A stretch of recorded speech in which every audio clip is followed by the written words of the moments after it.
하나님 아버지 감사합니다. 주의 은혜로 오늘도 수요예배로 모였습니다.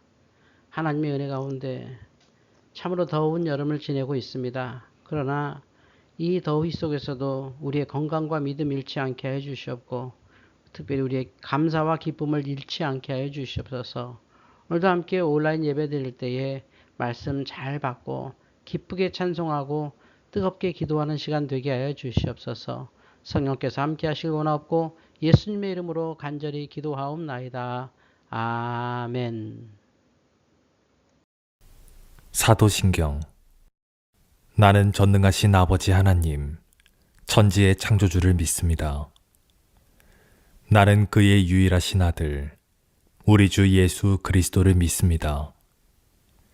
그는 성령으로 잉태되어 동정녀 마리아에게서 나시고 본디오 빌라도에게 고난을 받아 십자가에 못 박혀 죽으시고 장사된 지 사흘 만에 죽은 자 가운데서 다시 살아나셨으며 하늘에 오르시어 전능하신 아버지 하나님 우편에 앉아 계시다가 거기로부터 살아있는 자와 죽은 자를 심판하러 오십니다.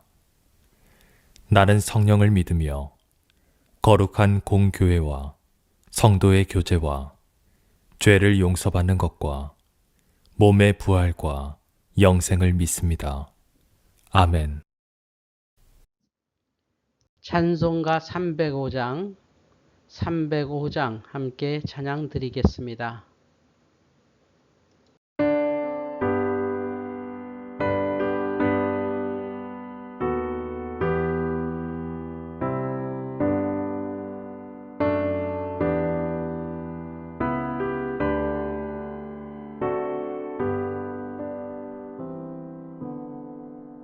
나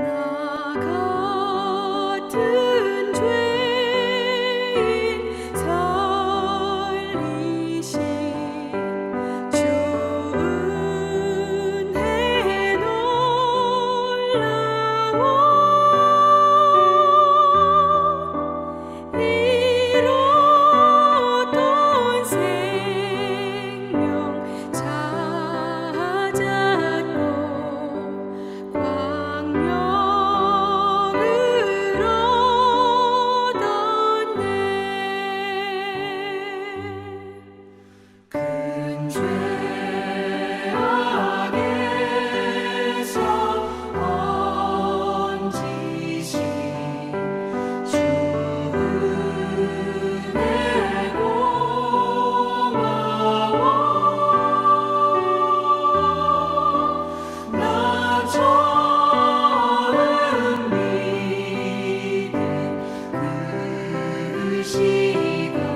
오늘 말씀은 신약성경 마태복음 26장 6절에서 13절입니다.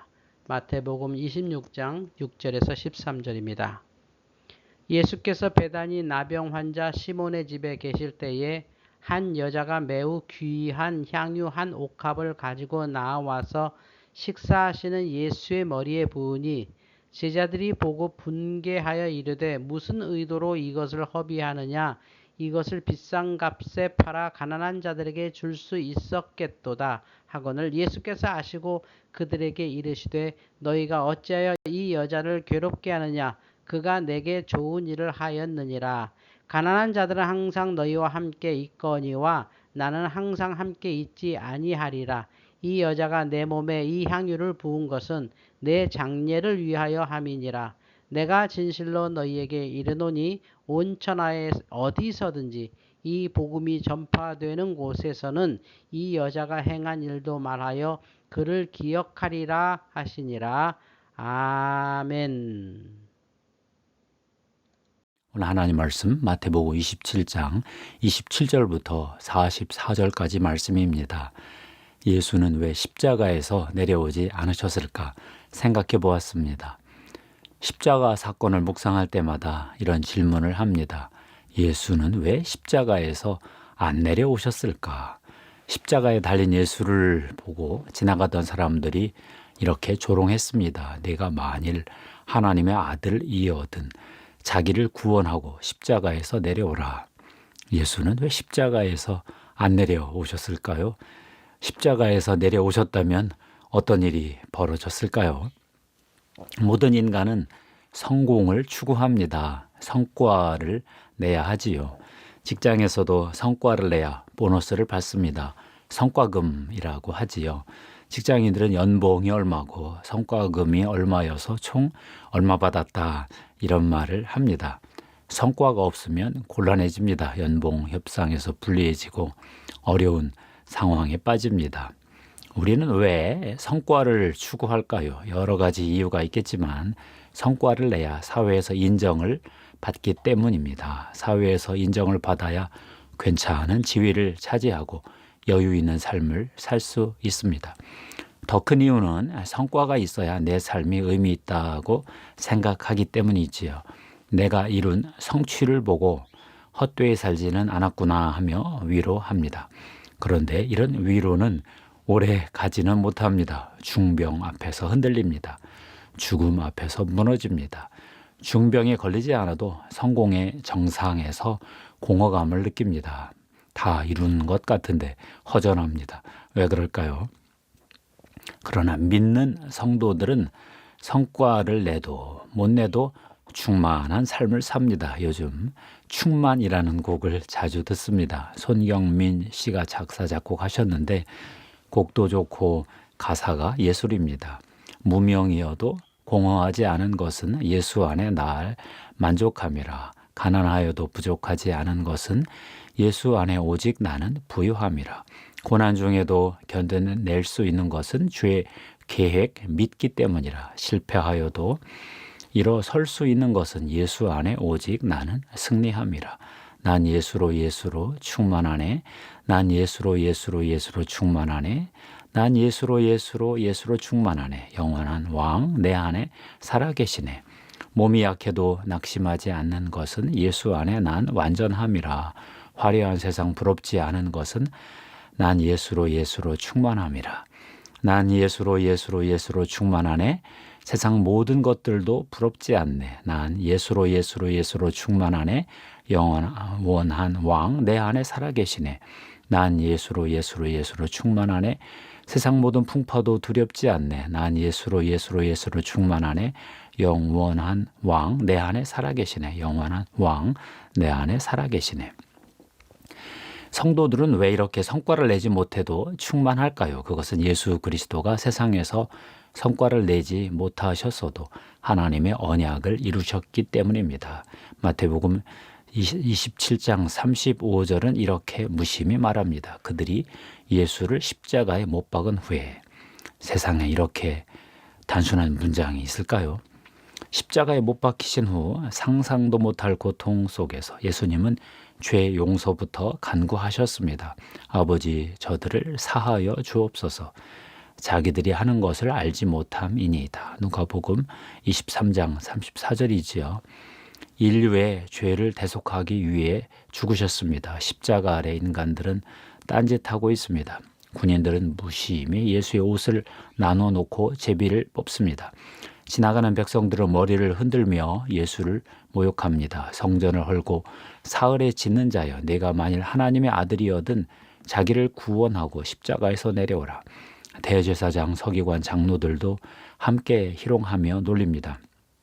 그가 남은 구원하였으되 자기는 구원할 수 없도다. 그가 이스라엘의 왕이로다. 지금 십자가에서 내려올지어다. 그리하면 우리가 믿겠노라. 그가 하나님을 신뢰하니 하나님이 원하시면 이제 그를 구원하실지라. 그의 말이 나는 하나님의 아들이라 하였도다.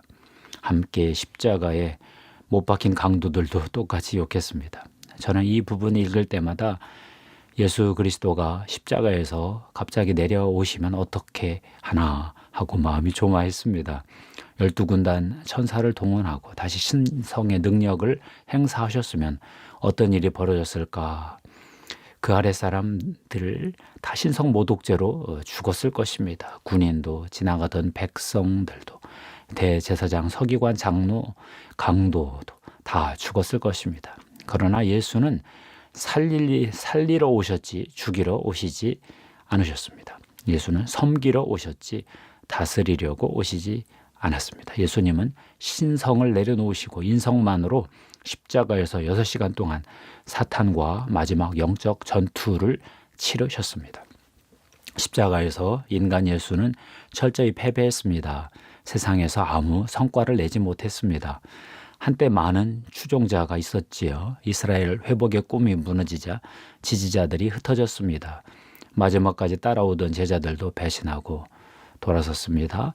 로마 통치 세력과 유대 지배 세력에 의해 철저하게 제거당하셨습니다. 책 하나 남기지 못하셨습니다. 아무런 성과가 없는 인생이지요. 그러나 예수는 한 가지 어마어마한 일을 이루셨습니다. 하나님의 언약을 이루신 건데요. 예수는 십자가에서 다 이루었다 하고 선포하시고 죽으셨지요. 무엇을 다 이루었다고 하는 것일까요? 십자가에서 하나님의 언약을 이루셨습니다. 예수는 잡히시기 전 최후의 만찬 자리에서 빵과 포도주로 첫 번째 성만찬 예식을 제정하시고 또 거행하셨지요. 빵을 축복하시고 떼어주시며 말씀하셨습니다. 받아서 먹으라. 이것은 내 몸이니라. 잔을 들고 감사 기도하시고 말씀하셨습니다. 이것을 마시라. 이것은 죄 사함을 얻게 하려고 많은 사람을 위하여 흘리는 바 나의 피 곧 언약의 피니라. 십자가는 언약을 이루는 십자가였습니다. 예수 그리스도는 십자가에서 하나님의 약속을 이루시기 위해 피를 흘리셨습니다. 하나님 아버지는 아브라함을 통해 이 땅에서 하나님 나라를 시작하시려 하셨습니다. 이스라엘이 언약에 충실하지 못해 실패했습니다. 이스라엘 대신 하나님의 아들이 나서셨습니다. 예수 그리스도는 하나님 나라의 약속을 이루셨습니다. 십자가의 피로 성취하셨습니다. 하나님은 이스라엘에게 복을 주어 열방을 회복하겠다는 언약을 이스라엘과 맺으셨습니다. 이스라엘은 이 언약을 지키지 못했습니다. 하나님은 옛 언약을 대신하는 새 언약을 선포하셨습니다. 예수 그리스도는 십자가에서 피를 흘리심으로 아버지 하나님과 인류를 위해서 하나님의 언약을 이루어 드렸습니다. 세상에 이런 효자가 어디 있을까요? 하나님이 죄를 알지도 못하신 이를 우리를 대신하여 죄로 삼으신 것은 우리로 하여금 그 안에서 하나님의 의가 되게 하려 하심이라. 고린도후서 5장 21절이었죠. 이 예수를 하나님이 그의 피로써 믿음으로 말미암는 화목제물 속죄제물로 세우셨으니 이는 하나님께서 길이 참으시는 중에 전에 지은 죄를 간과하심으로 자기의 의로우심을 나타내려 하심이니라. 로마서 3장 25절입니다. 앨런 크라이더가 쓴 초기 교회와 인내의 발효라는 책을 읽었습니다. 초대교회 300년 동안 성도들은 습관적 행위로만 복음을 전했습니다. 반사적 행위라는 뜻인 아비투스로 전도했다고 하는데요. 박해 상황이라 말로 전도할 수 없었겠지요. 한 사람이 예수를 믿고 다른 친구가 그 친구를 보고 마음이 끌립니다. 모임에 갈 수 있는지 물어봅니다. 그러면 친구는 세례 후원자가 되고 그는 세례 지원자가 됩니다. 심사에 들어갑니다. 말씀에 어긋나는 직업을 청산하고 교회의 학습 과정을 따라올 만한 사람인가 심사합니다. 1차 심사를 통과하면 교리문답 교사와 축사 은사자, 축귀자가 붙습니다. 매일 불러 교리를 가르치고 귀신을 쫓습니다. 얼마 동안 학습 과정을 거칠까요? 기본 3년입니다. 2차 심사를 통과하면 말씀 예배에 참여합니다. 부활절 전에 3차 심사를 하고 세례 준비에 들어갑니다. 부활절 전날 철야 기도하고 새벽에 침례받고 교회 공동체의 정식 멤버로 환영받고 첫 성만찬 신비 예전에 참여합니다. 당연히 성령의 초자연적 능력이 동반되고요. 초기 교회 300년은 이렇게 지나갔습니다. 제국 인구의 8%가 그리스도인이 되었을 때 콘스탄티누스 황제는 기독교를 관용하기로 선포하고 본인도 그리스도인으로 세례받고 죽었습니다. 한 목사님이 있습니다. 순회 부흥사, 순회 선교사의 삶을 살고 계신데요. 최근 이사갈이라는 이름을 쓰시더라고요. 최근에는 월세 보증금까지 덜어 선교비 보내고 사도적 사역을 하고 계십니다. 한 장로님이 월세 30만 원짜리 원룸을 얻어주셔서 거기서 기거하시며 순회 사역을 하고 계시던데요. 최근 남한 지역 3,000km를 차 타고 다녔다 하는 말에 말문이 막혔습니다. 이분이 이런 간증을 하셨습니다. 나는 사역을 하는 게 아니라 신앙생활을 하고 있을 뿐이다. 나는 사역의 열매를 추구하지 않는다. 하나님의 언약에 신실하려고 할 뿐이다. 놀라서 입을 다물지 못했습니다. 우리가 추구할 것이 사역의 열매가 아니라 신앙의 열매라는 말이 참 무겁게 다가왔습니다. 최근 저도 환갑을 넘겼습니다. 그러다 보니 은퇴한 선배들의 삶이 눈에 자주 들어옵니다. 제가 그분들의 삶을 보며 어떻게 저 공허를 극복하고 사나 하는 생각을 가끔 합니다. 제가 왜 이런 생각을 할까요? 제 삶도 공허하게 느껴지기 때문이겠지요. 열심히 산 것 같은데 사역의 열매가 잘 안 보입니다. 제가 섬기던 한국교회도 예전 같지가 않고 가정사역도 그렇게 열매가 있어 보이지 않고 섬기던 신학교는 휘청합니다. 내가 사랑하는 그 조국은 찢겨져 있습니다. 어쩌다 이렇게 되었을까요? 공허감이 몰려옵니다. 열심히 살았는데 사역의 열매가 별로 좋지 않습니다. 앞에서 말한 이사갈 목사님이 제게 이런 말씀을 주셨습니다. 건축은 하셨는데 바닥이 약합니다. 바로 이해가 되었습니다. 내가 예수 그리스도라는 주춧돌, 모퉁이 돌 위에 집을 짓지 못했다는 얘기지요. 한 주 동안 묵상한 후에 이렇게 기도하게 되었습니다. 예수 그리스도의 주춧돌 위에 세우지 않은 모든 것은 무너뜨려 주시옵소서. 성과주의, 저는 성과주의를 싫어했습니다. 복음이 아니라고 보았기 때문이지요. 그런데 제가 제일 싫어한다고 생각한 그것을 제가 여전히 하고 있었다는 것입니다. 투사지요. 하나님 나라와 하나님의 의만을 구하는 삶을 다시 묵상하고 있습니다. 기도하겠습니다. 하나님 감사합니다. 예수 그리스도는 세상에서 성과가 없었지만 십자가에서 하나님의 의를 이루셨습니다. 하나님, 저 인생도 성과주의 따라가면 퍼포먼스 추구하면 공허한 삶으로 끝나고 말 것 같습니다. 예수 그리스도 따라 하나님의 언약에 참여하고 하나님 나라와 하나님의 의를 구하는 인생 되게 하시옵소서. 이 시간 예수 그리스도의 십자가의 보혈의 피를 뿌리고 덮습니다. 성령님 기름 부어 주시옵소서. 하나님 나라의 의에 기름 부음으로 임하소서. 감사하고 우리 구주 예수님의 이름으로 기도합니다. 아멘.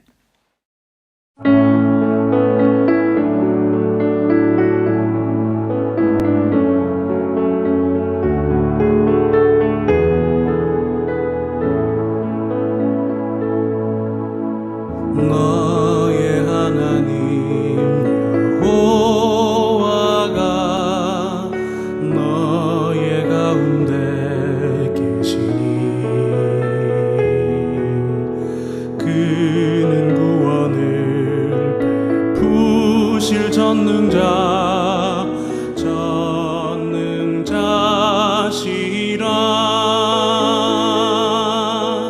그가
이제 주기도문으로 수요예배 마치겠습니다.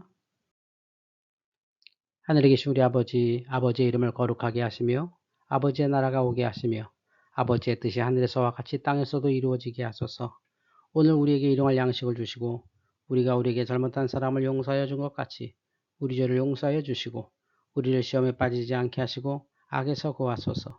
나라와 권능과 영광이 영원히 아버지의 것입니다. 아멘.